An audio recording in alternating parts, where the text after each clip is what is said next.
The colony burned, and Moravine was melting with it. She had been a crystalloc for 9 years. For a Morvek, a species that thought in centuries, 9 years meant she was still learning to hold her lattice steady under pressure. This was her first deployment beyond the deep ice, and the Glacier Synod had assigned her to a contested surface colony where the ground temperature alone could fracture her kind in minutes. Ash coated everything. The bitter chemical smell of weapons discharge clung to her crystal planes, dulling their refraction, and beneath her feet the low rumble of distant bombardment traveled upward through what served as her legs. Her ammonia veins pulsed unevenly in the heat, visible beneath her translucent lattice, running too fast. She was supposed to observe, record, file. She thought in centuries, and what followed took 11 minutes. She would think about those minutes for decades. Through a captured colony corridor, crouching behind a Thal-Reckon squad whose feline bodies moved low and quick, Moravine found it. A handprint on a bulkhead. 5 fingers, proportions matching no catalogued species, pressed into the metal as if the surface had simply yielded. The Thal squad leader glanced at it, pupils narrowing to slits, and kept moving. Moravine did not. She stood before it while the corridor's emergency lights flickered against her fracturing surface, and she logged it. Anomaly 1. Something pressed that handprint into solid metal and walked away. What came next took 11 minutes. It redefined everything she understood about war. The colony's organized defense collapsed in 2 standard hours. Moravine tracked the progression from a forward observation post, logging sector clearances as Thal squads swept through residential blocks with efficient, predatory grace. Their claws clicked against deck plating. Their reports were TACE. Sector 7, cleared. Sector 12, cleared. Sector 19, cleared. But Sector 4 refused to clear. 3 Thal squads reported contact, then requested reinforcement, then went silent. Moravine accessed the tactical feed and watched their biosignatures scatter from a single position like prey breaking formation, and something in her training notes surfaced, a minor entry about the colony's original inhabitants. Species 5618. Bipedal. Endurance adapted. Capable of sustained pursuit across distances that would collapse most galactic species. The entry was clinical. She flagged it and moved on. 3 elite squads entered Sector 4 and broke formation. What do you think they found waiting for them? The forward post received direct audio from Sector 4 17 minutes later. Calm chatter, human frequency, casual and unhurried despite the weapon's fire audible underneath it. Your weapons are durable, a voice said. Do they do anything? Beside Moravine, a Thal communications officer heard it. His claws extended and retracted, extended and retracted.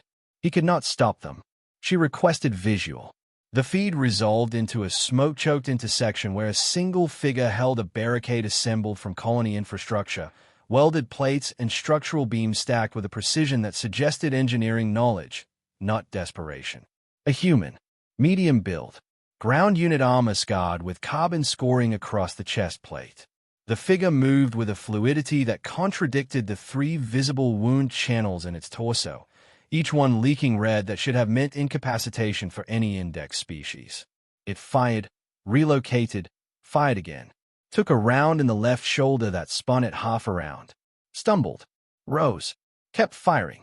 Moravine's lattice tightened, every crystal in her structure compressing inward, presenting less surface area.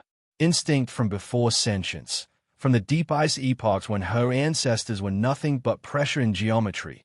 Make yourself smaller. The predator is hay. Okay, I'm confident. Time to write the final clean output. The human had been hit 3 times when Moravine started counting. By the time the tactical feed had been active for 4 minutes, the count was 5. And still it moved. She pulled the species 5618 file again. The entry she had flagged earlier read differently now, stripped of its clinical distance by what the tactical feed was showing her. Endurance adapted. The species' ancestors had chased prey across open terrain for hours, not outrunning targets but outlasting them until the prey simply collapsed. Pursuit predation. The body was built to absorb damage and redistribute function, to maintain locomotion while bleeding, to cool itself through fluid loss that would kill other species. The file had not conveyed what this looked like when it was aimed at you.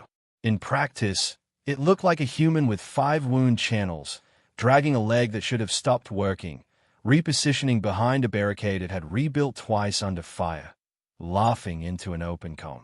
Moravine's ammonia veins contracted. Not from the heat this time. From what the heat contained. The tactical feed showed Thal units pulling back from Sector 4's perimeter. 2 more squads had attempted flanking approaches. Both retreated within minutes. The human had not moved from its position. It simply refused to stop being there. Then the comm channel switched to open broadcast. Every unit on the Morvet command net heard it. Withdraw. This is not a request. 6 words. No strain in the voice. No exhaustion. No fear. The tone carried the weight of someone who had calculated every variable in the engagement and found none of them threatening. It was not bravery. Bravery required the acknowledgement of risk. This was something older, something wired into a species that had spent 100,000 years running prey to death across open savanna and had never learned to think of itself as anything but the thing that kept coming.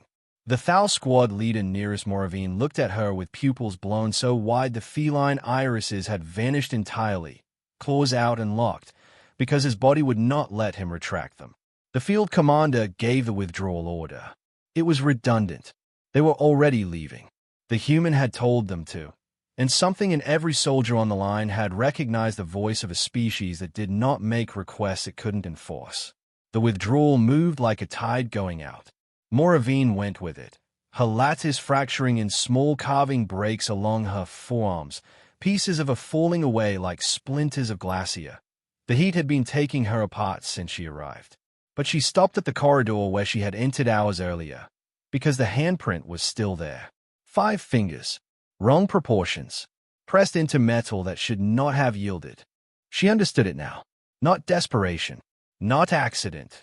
The same certainty as the voice on the comm. Whoever had pressed their hand into that bulkhead had not been asking the metal to remember them. The metal had simply had no choice. Moravine raised her own hand. Translucent, fracturing at the edges, crystalline geometry that bore no resemblance to 5 blunt fingers. She placed it against the print. It did not match. It never would. The colony still burned. Moravine was no longer melting with it. She walked the corridor toward extraction. 5 phantom fingers pressed into her lattice where no fingers could fit, and behind her the human who had put them there stood exactly where it had chosen to stand, knowing precisely what it was. That handprint is still in the metal. What do you think the human was telling whoever came next? If this is your first time here, subscribe. Tomorrow's story pulled something from the deep ice archives that makes this look like a training exercise.